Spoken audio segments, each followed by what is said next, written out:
নমস্কার বন্ধুরা, welcome to Asian news. তো বন্ধুরা, আজ 29শে জুলাই মোহনবাগান দিবস। যে দিনটা প্রতিটি মোহনবাগান সমর্থক তথা সমস্ত ভারতীয় ফুটবল প্রেমীদের কাছে একটা গর্বের দিন। যে দিনটাকে আমরা মোহনবাগান দিবস হিসাবে জেনে এসেছি। তো সেই মোহনবাগান দিবস সম্বন্ধে আজকের এই ভিডিওতে আমরা তার ইতিহাসটা জানার চেষ্টা করব। তাই আশা করি ভিডিওটা অনেকেরই ভালো লাগবে। পুরো ভিডিওটি দেখার অনুরোধ করব সকলকে। আর একটা করে লাইক ও সাবস্ক্রাইব করে দিও। তো চলো ভিডিওটি শুরু করা যাক। সালটা ছিল 1911। 29শে জুলাই মোহনবাগানের ইতিহাসে সব থেকে গর্বের দিন। 1911 সালের 29শে জুলাই ক্লাবের ইতিহাসে চিরস্মরণীয় ঘটনা ঘটেছিল। 1911 সালের আজকের দিনেই শিল্ড ফাইনালে ইংল্যান্ডের ইস্ট ইয়র্কশায়ারকে হারিয়ে শিল্ড জিতেছিল মোহনবাগান। বর্তমানে প্রতি বছর 29শে জুলাই ক্লাব তাঁবুতে এই দিনটাতে মোহনবাগান দিবস হিসাবে পালিত হয়ে থাকে। 1911 সালে 11 জন বাঙালির লিগ শিল্ড জয় দেশের বাইরে গোটা বিশ্বের সঙ্গে বাগানের পরিচয় করিয়ে দিয়েছিল। খালি পায়ে ইংল্যান্ডের দল ইস্ট ইয়র্কশায়ার রেজিমেন্টকে 2-1 গোলে হারিয়ে ইতিহাসের পাতায় নাম লিখিয়ে ফেলেছিল গঙ্গাপাড়ের ক্লাব। গড়ের মাঠে ঐতিহাসিক ম্যাচের সাক্ষী ছিল কিন্তু জনসমুদ্র। পরাধীন দেশে সেই সময় সাহেবদের হারিয়ে মোহনবাগানের এই শিল্ড জয়ের ঘটনা সমগ্র দেশ জুড়ে আলোড়ন তোলে।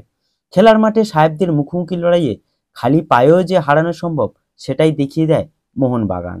আইএফএ শিল্ড শুরু হয়েছিল 1893 সালে। 1911 সালে প্রথম কোনো ভারতীয় দল হিসাবে মোহনবাগান এই টুর্নামেন্ট জেতে। কাজেই বাংলা তথা ভারতীয় ফুটবলের ইতিহাসে বাগানে আইএফএ শিল্ড জয়ের এই দিনটি গুরুত্ব অভাবনীয়।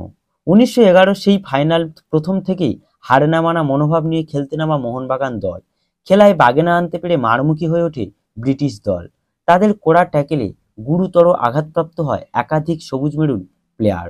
প্রথমার্ধের কিছুক্ষণ আগে গোল করে এগিয়ে যায় ইংল্যান্ডের ইস্ট ইয়র্কশায়ার। গোল খাওয়ায় কিছুটা ভেঙে পড়েছিল সেদিন মাঠে উপস্থিত দর্শক থেকে প্লেয়াররা, কিন্তু দ্বিতীয়ার্ধে নতুন উদ্যমে মাঠে নামে গোটা দল। ম্যাচের দ্বিতীয়ার্ধেই গোলের জন্য প্রাণপণ লড়াই চালায় মোহনবাগান দল। বাগান অধিনায়ক শিবদাস ভাদুড়ির অসামান্য গোলে সেদিন ম্যাচে ফিরেছিল সবুজ মেরুন শিবির। গোল শোধ করার পর জয়ের জন্য ঝাঁপায় মোহনবাগান। ম্যাচ যত শেষের দিকে যাচ্ছে ততই যেন স্নায়ুর চাপ বাড়তে থাকে সকলের মধ্যে। ম্যাচের একেবারে শেষ মুহূর্তে অভিলাষ ঘোষের গোলে ম্যাচ জিতে ইতিহাস রচনা করে মোহনবাগান। সেদিন ময়দান থেকে শ্যামবাজার পর্যন্ত ব্রিটিশদের হারিয়ে গৌরব ফেরানো ফুটবলারদের মাথায় তুলে নিয়ে যান হাজার হাজার ফুটবল প্রেমী। আইএফএ শিল্ড জয় ব্রিটিশদের বিরুদ্ধে স্বাধীনতা সংগ্রামের অন্যতম অধ্যায় ছিল বলে মনে করেন সকলে। ব্রিটিশদের হারিয়ে ইতিহাসের পাতায় চির অমরত্ব লাভ করেছিল সেদিনের সবুজ মেরুনের স্বপ্নের সেই 11, যা নিয়ে পরে তৈরি হয় 11 নামক সিনেমাও। সত্যি 1911 সেই ম্যাচ ব্রিটিশ শাসিত ভারতে শুধু খেলা ছিল না, ছিল সংগ্রাম। আর সেই ম্যাচে কিন্তু লড়াই চালিয়েছিল খালি পায়ে, এটা আমাদের ভুলে গেলে চলবে না। তাই ওই দিনটিকে স্মরণীয় করে রাখার জন্য মোহনবাগান দিবস হিসেবে পালিত হয়ে আসছে সেই দিন থেকেই।